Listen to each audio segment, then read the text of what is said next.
Hello welcome to my channel. రుచికరమైన ఆరోగ్యకరమైన ఒక బ్రేక్ఫాస్ట్ని అదే సగ్గుబియ్యం చేతి రొట్టెలని ఎలా చేయాలో చూద్దాం.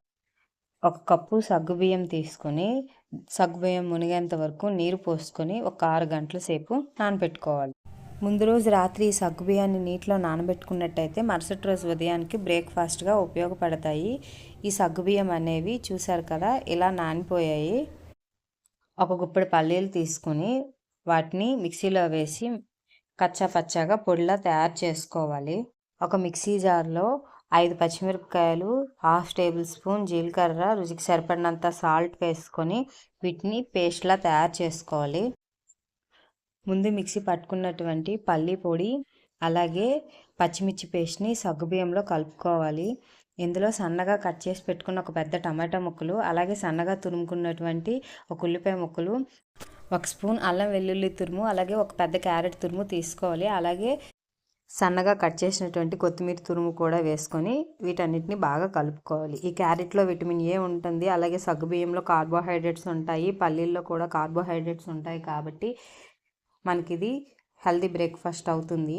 అలాగే క్యారెట్ అనేది మన కంటికి చాలా మంచిది, అందరికీ తెలిసింది. అలాగే ఈ టమాటాల్లో మినరల్స్, యాంటీ ఆక్సిడెంట్స్ ఉంటాయి. ఇంకా ఈ పల్లీల్లో ఎక్కువ క్యాలరీస్, తక్కువ కొలెస్ట్రాల్ ఉంటుంది. ఇంకా కొత్తిమీరకు వస్తే విటమిన్ ఏ, విటమిన్ సి ఉంటుంది. ఇప్పుడు 3 స్పూన్ల బియ్యం పిండిని కూడా ఇందులో కలుపుకొని అన్నీ బాగా కలుపుకున్న తర్వాత కొద్ది కొద్దిగా నీళ్లు పోస్తూ వీడియోలో చూపించినట్లుగా పిండిని తయారు చేసుకోవాలి. స్టవ్ పై పెనం పెట్టి అది వేడెక్కిన తర్వాత నూనె రాసుకోవాలి. ఇప్పుడు వీడియోలో చూపించినట్లుగా కొద్దిగా పిండిని చేతిలోకి తీసుకొని పెనంపై చేతిని నీటిలో ముంచుతూ తడి చేసుకుంటూ ఒక రొట్టెలాగా పెనానికి 4 పక్కల సర్దుకోవాలి.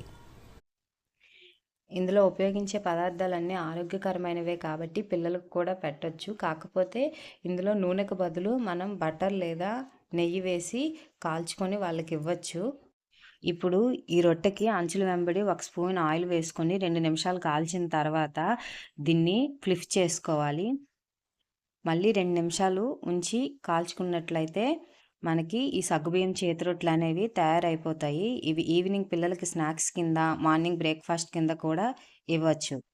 ఇది నార్మల్గా తిన్నా లేదా కొబ్బరి పచ్చడి, టమాటా పచ్చడితో కాంబినేషన్లో తిన్నా కూడా చాలా రుచిగా అనిపిస్తాయి. Thanks for watching. Please subscribe.